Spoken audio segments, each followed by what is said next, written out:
Welcome to the Joe Verde program, How to Follow Up and Prospect. In this series, Joe is going to talk with you about how you can sell more cars, increase growth, and ensure your success in today's competitive market. Yeah. Well, did you make your list of all your family, friends, professional contacts, work contacts? Did you get your daily plan there kind of organized? You know, if you don't do this stuff, nobody's going to do it for you. So if you didn't, turn this thing off and go back and do it. And if you're a manager watching this, get these guys to do that so we can all sell more cars and make more money. Your daily game plan, getting yourself organized, doing this prospecting is the secret. And again, just because you wrote your cousin's name on that list, we're not going to go try to sell him a car. We're going to create some prospecting materials. And in fact, let's talk about prospecting by mail on this tape set, or on this particular tape. Now, when we talk about prospecting by mail, whether it's by mail or in person or on the phone, what I'm going to try to do is narrow this down to some of your most productive groups. We want to talk about what to send these people, and I'm going to give you some tips on how to put together a mail out in this particular case. So grab your workbook, turn over to page 27, and let's get started. Now, prospecting by mail is like anything else. There's a step-by-step process, and we have a process we want to follow. There's some steps that we want to take. And we kind of drew part of it out on the board before. We had that mailing list on the board. We said you mail out to 1,000 people. You do that to generate a response. Page 27, let's fill in the blanks. Prospecting by mail is a step-by-step process. Now, with this, just like that mailing list we had on the board, we're trying to generate a response. We're trying to get somebody to respond to our mail out. Now, step number one.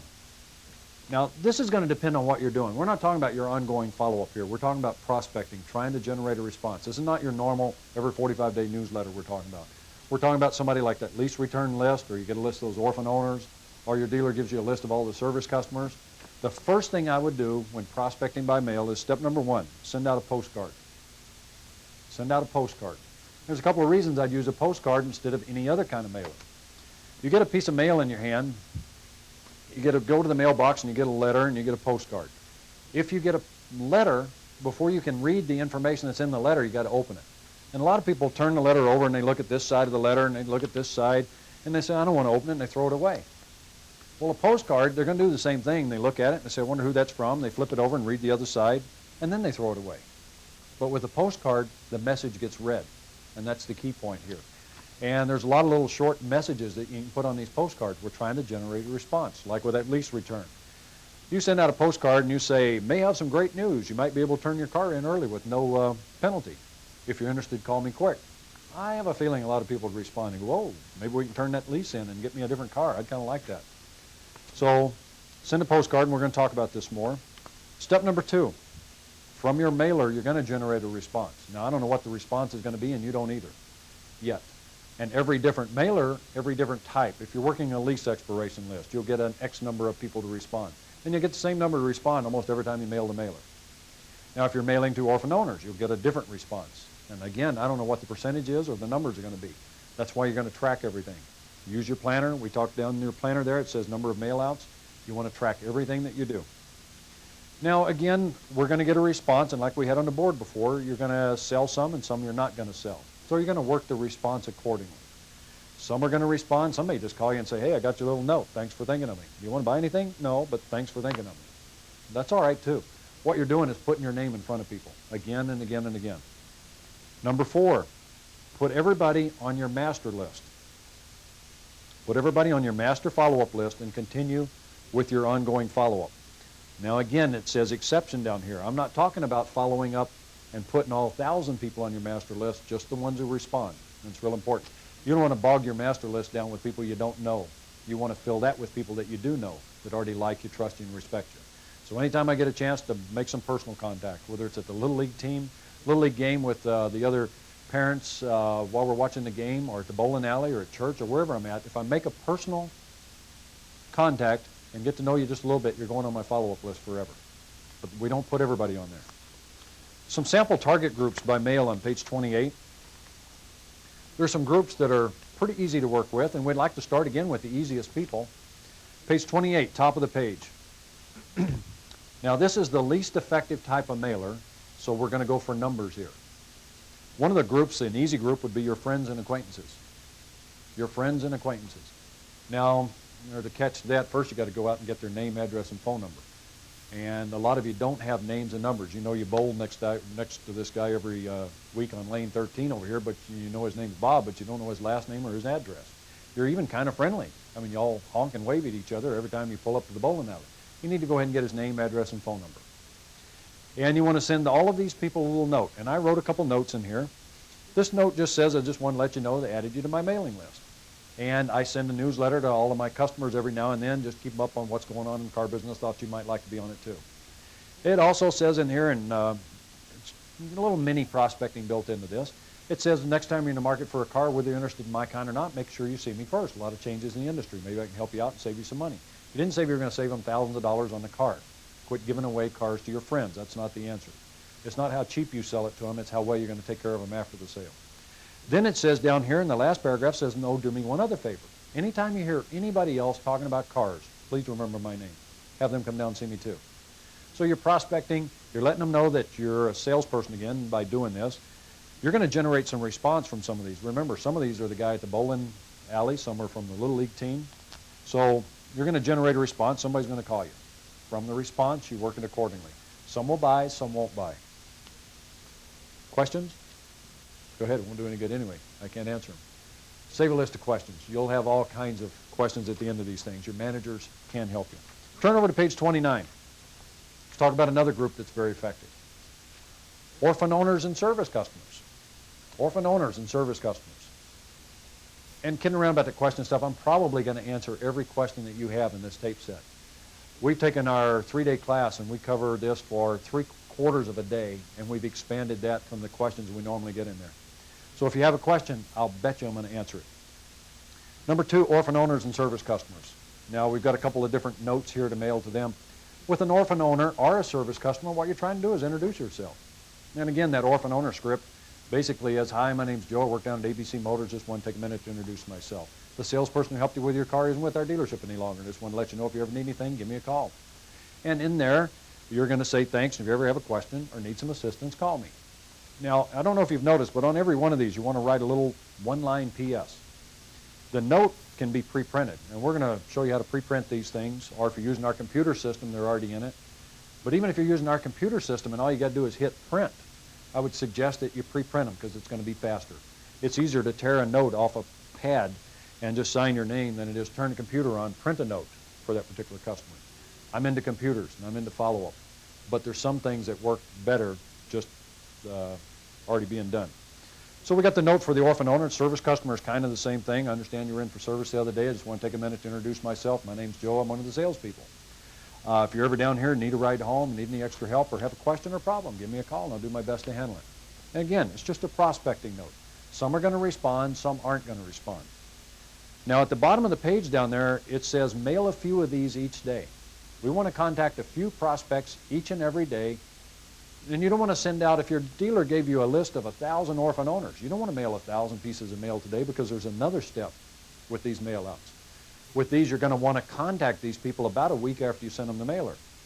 See, we're going to do two things. We're going to incorporate the mail, and you'll generate some responses, but we're only mailing 5 a day, so your response rate won't be real high. What we're going to do is call these people and do some prospecting by phone. As soon as this step is over, hi, my name's Joe. I sent you a little note the other day. I just want to take a minute to introduce myself and make sure you got it. And you're going to visit, and we'll talk about how to ask for referrals on that phone call. By the time you call them, see, the mail kind of makes up for the cold part of the prospecting. You may not know those orphan owners. If you just called them, I still don't think you're going to get any rejection. But if you just called them out of the blue, they might say, well, gee, I don't want to buy a car.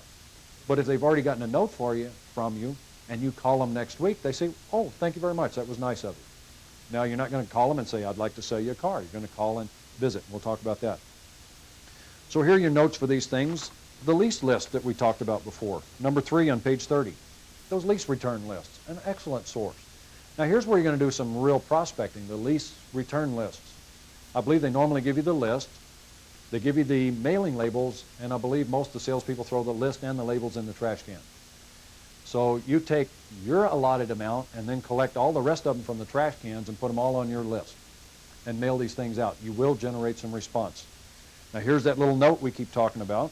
Hi, my name's Joe. I'm the leasing specialist here at ABC Motors, and I may have some great news. In the middle of the page there it says you may be able to trade with no penalty. Call me quick. We're trying to generate a response specifically with this note. This is a response note. Some are going to respond. If they respond, you sell some you don't. Either way, they go in your long-term follow-up program. And again, you want to mail a few of these each day. You don't want to mail any more than you can follow up with about a week from now. This is going to be your prospecting and your follow-up program kind of built into one. We're going to generate response. We're going to let people know who we are and what we do. Page 31, auto shows and tent sales. Great opportunity. Most people mismanage the auto shows. They mismanage the names and numbers after the thing. I don't remember the statistic. I heard it, and I didn't write it down fast enough. But we know that the average person likes to go out and buy cars. Would you imagine and would you agree that if somebody goes to an auto show and sees a whole bunch of cars and trucks and vans and motorhomes and all that other stuff, they really get the hots for trading? The number is something like 60-something% trade within a short time, whatever that was after the auto show. This place is filled with buyers, and it converts a lot of lookers into, whoa, that'd be kind of nice. If they just knew somebody, if somebody would just contact them, even more people would trade. And I did a program for some of the dealer associations around the country. They wanted me to come talk to salespeople about what to do before, during, and after an auto show. What I found out in my little 3-hour presentation is I had to spend an hour convincing people it wasn't punishment. If you give me one auto show, I'm done taking ups. You'll never need to talk to another outside prospect or a walk-in customer. You don't have too many working prospects.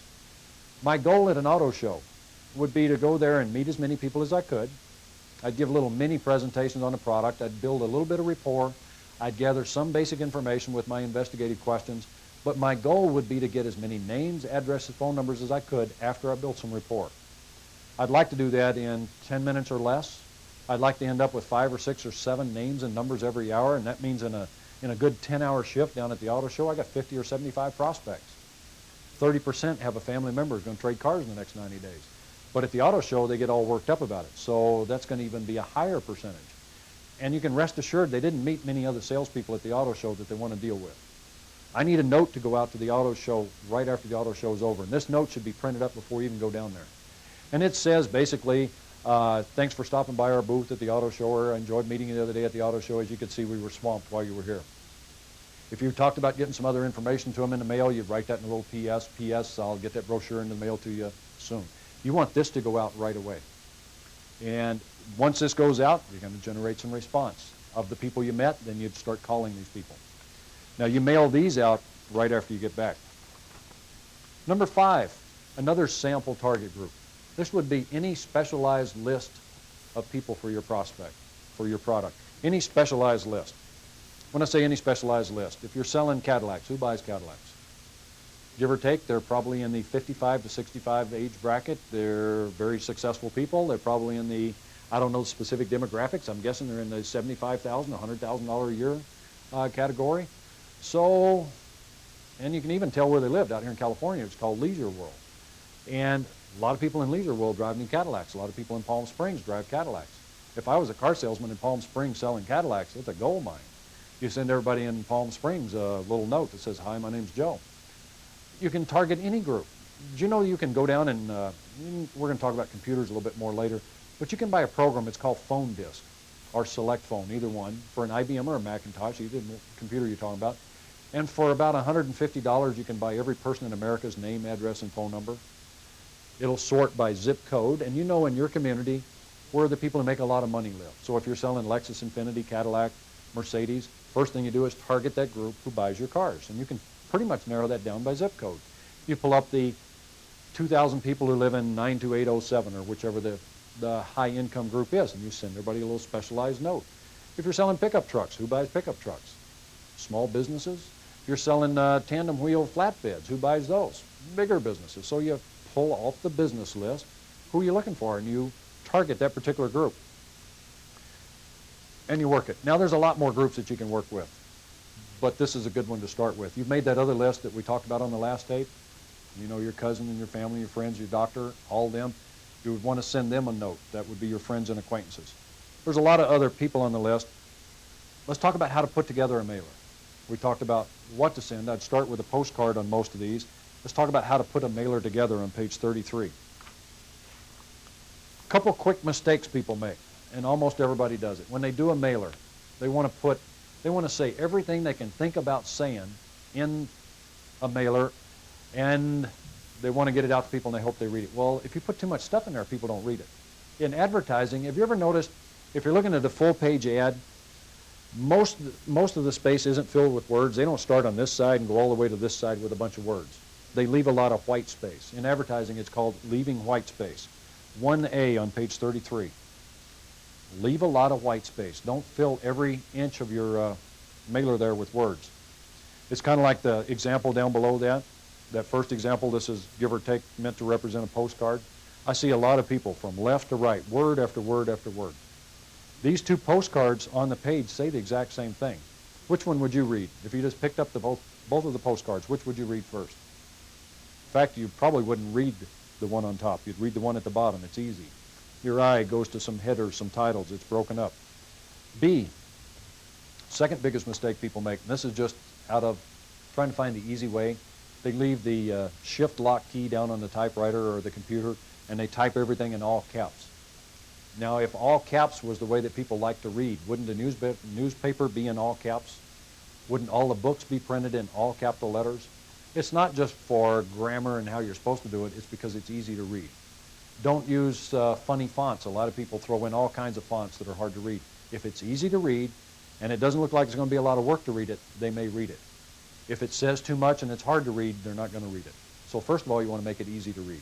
Watch your white space and all caps. Page 34. Second thing you want to do, and again, number 2, use a postcard whenever you can. A lot of reasons for a postcard, especially on things like that lease return list. Or if you've got a whole bunch of customers, you haven't contacted them for years. People in class always say, Joe, I haven't contacted my customers in years. What should I do? Send them a postcard. One of the things you want to do is purge your list. A lot of people on the list don't live there anymore, moved out of town, out of state, may not live anywhere anymore. So you want to get them off the list. And a postcard is the least expensive way to do this. Postcard is first-class mail, which means the mail system, the post office, will send them back to you if they can't deliver them. They put that little yellow tag on there that says can't deliver, moved to this new address, and you can update your records. I'd always like to purge the list before I start calling off the list. It's also the least expensive. Most people don't realize, but postcards are almost the same price as bulk mail, give or take a penny or two. They're easy to use. They don't have to open them, so they're read more often than a letter. Number 3, a lot of people aren't good at typing. And the guy in class the other day said, well, I can't type. It'd take me forever to get these names in my computer, much less send out a mailer. Well, don't do it. Number 3, get some help. Find somebody that does know how to type. Find somebody with a computer. Even if you have to hire a secretarial service down the street. There must be a kid on your block that can type, another salesperson whose husband or wife might be able to type and get these things in their computer at work. Maybe you can con the receptionist into doing it after 5, buy her dinner, pay her a couple bucks. Don't try to do this stuff yourself. If I had 1,000 people and I needed them to put them in my computer, it's like you just got our computer system. Don't sit there and type all these names in yourself. You got better things to do. Go out there and meet some people. Talk to some prospects. Give some presentations. Don't sit there for 28 hours and type name, address, phone number to this thing. Have somebody do it for you. Use your head. Number 4, another nice, easy thing you can do that gets you a greater response, put your picture on a mail out. If you can squeeze your picture in that little postcard there, that's great too. People have a harder time throwing away a picture than they do just a mailer. It's like on your business card. Put your picture on your business card. Forget the multicolored graphics and everything else. That's not what people are buying. Plain and simple on everything works better than... See, if your mail-outs look like they came from the follow-up factory, then people throw them away. So we don't want glossy 4-color stuff. We want plain and simple black and white. Put your picture on it. Run you about 25 bucks extra one time. They make the plate, and then it's easy. Number 5, again, keep it simple. I had a salesperson, I got to know him a few years ago, and the first newsletter they ever mailed out, he just literally copied mine, changed a couple words to update it to his. First time he mailed it out to about 700 or 800 people and sold 12 cars off his first mail out. And he kept on and he kept doing it, and every time he mailed it out, he got 10 or 12 sales. And then he got slick, and then he got fancy, and then he sent it down to the printer, and they did 2 and 3 color stuff. He had clip art dropped in. He found some beautiful graphics, and all of a sudden it didn't work anymore. Pretty stuff doesn't work as well as simple stuff, so keep it simple. Not keep it simple stupid, keep it simple. Make it look like it came from you, and you'll get a greater return on it. Number 6, along those same lines, most people, when they try to write something, they start thinking that they've got to say more than they would say in a conversation. Number 6, use Simple Talk. Page 35. Simple Talk.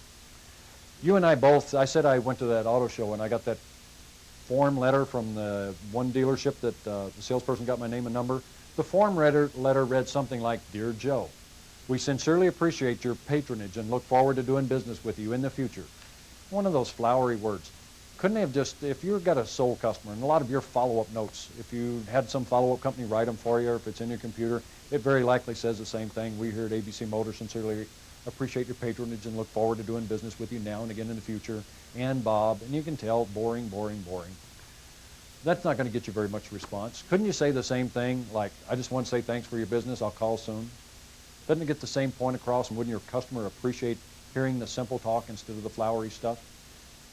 Next time you write something, before you mail it out, I have everything that I say in a newsletter. You guys subscribe to our newsletters. It's all edited. I generally write twice as much, and then we cut it down. We take out about half the words. All of us have the tendency to say too much as soon as we start putting it on paper. Cut the words down to what you'd normally say in real life. Number 7, this is really simple. Add a one-line PS. We're going to talk about pre-printing all of your mail-outs. Again, even if they come out of the computer system that I wrote that we sell, I would still suggest that for most of these mail-outs that you already have them pre-printed. So all you're doing is tearing off a thing, signing it, Joe, P.S., enjoy your car, or I'll see you on Thursday.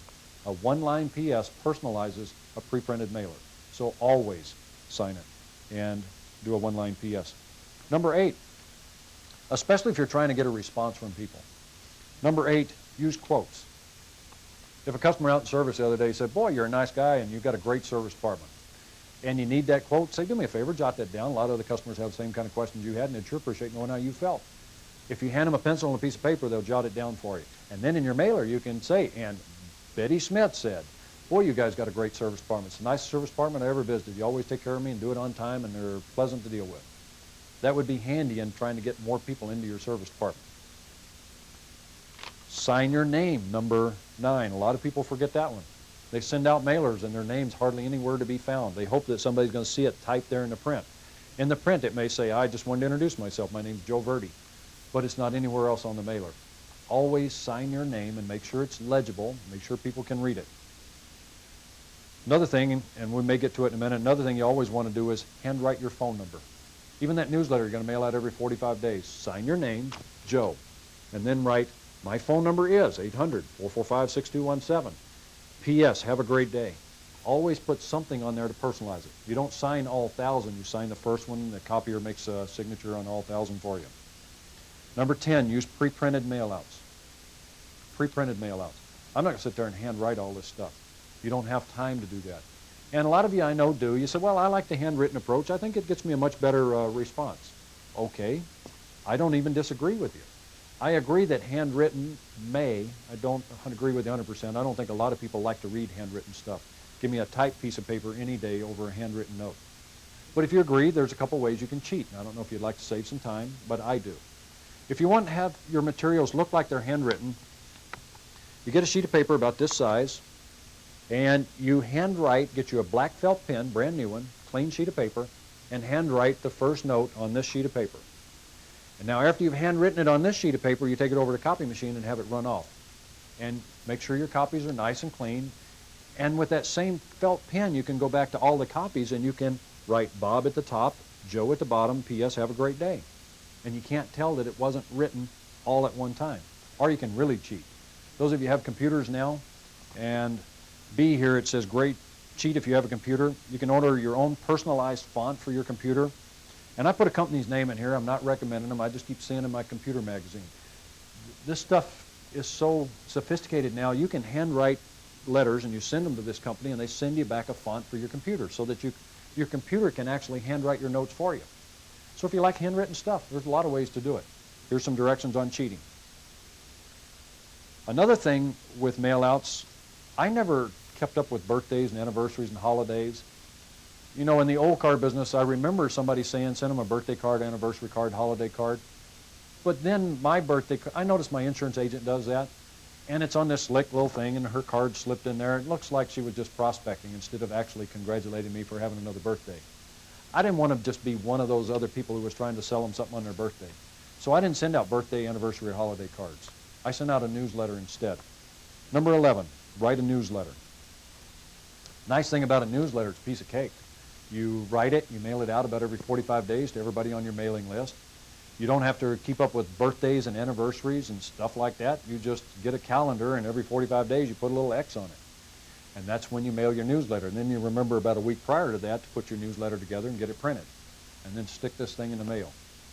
It's a lot easier, and I guarantee you mine is the only newsletter they got from a salesperson in the car business. They got one from a real estate person, and they get birthday cards from their insurance agent, and they get some holiday cards, but mine is the only newsletter. And again, you can personalize the newsletter for seasons. We've got winter, spring, summer, fall. You've got Christmas. You've got Thanksgiving. You've got 4th of July, Labor Day, Memorial Day weekend. You got at least 9 themes that you can throw in it. You can always use a colored bond paper, and you make the color match the season. 4th of July, make it red with fireworks handwritten on it somewhere. Make it fun. Keep it simple, though. Number 12, run an ad. Run an ad in your local paper. I know you never thought about it, but a business card size ad in a small community paper doesn't run you that much. In fact, some of these local little newsletters, or the Lions Club newsletter, or the local PTA newsletter, they really appreciate if you send them $25 in the ad, because it helps them with their overhead and list maintenance costs. So a small business card size ad in a newsletter kind of publication are all to run you $25 to $50 at the most. Run an ad in your local paper now and then, just to say, hi, my name's Joe, I work down here. Nobody knows it because you never told them. You need to get the, hi, I'm here, buy from me stuff in there now and then. Your dealer does it, the manufacturer does it. Number 13, we'll finish up this part with something that you need to keep in mind. In any of your mailers, don't make them sound like a used car ad. We're not trying to sell our cars in this ad, we're trying to sell ourselves in these ads. The manufacturer's selling our product, the dealership's selling the cars, we need to sell ourselves. Number 13, no price talk. What you want to put in here is just information. Give them a reason to come see you. In all those notes, if you were reading them through as we went, and if you didn't, you need to go back and read them, but there wasn't any price talk in any of those. I might have been trying to generate a response. Your lease is expiring. If you want to get out of it soon, come see me quick. But I didn't talk about how cheap we would sell a car. I talked to my friends. I said, make sure you see me before you buy anything anywhere. Maybe I can save you some time and money. But I didn't talk about, we got a little blue 89 Firebird out here for $2,800. See me quick. That sounds like a used car ad. We want to keep this clean. We want to keep it simple. We want to make sure it works. Prospecting by mail isn't hard. You just need to sit down and plan what you're going to do. Now, I'm also assuming that you've got some mail outs that some of you already send out. You put together some mailers here and there. And I get a lot from salespeople around the country. You can sit down and they ask me to evaluate them. You can evaluate them based on what we just talked about. Take your mailers. On page 37 is your homework page. Take your mailers and sit down and evaluate each one of them. Number 1, evaluate every piece of mail you send out now. Compare it to these tips that we just talked about on tape. Write down 3 things. Write down the good stuff you're doing. One, in that first little sentence there, says, after evaluating my mailouts, I found out I do a good job of. Write down the things that you see that are working for you. In fact, you might want to have the people sitting next to you evaluate your mailouts. Sometimes we're too close to them. We can't see the errors that we're making. Evaluate them based on these tips and other common sense thoughts. After evaluating my mailouts, I also see some common mistakes I've made. We want to pat ourselves on the back every time we find something good, but we also want to be open to fixing some things.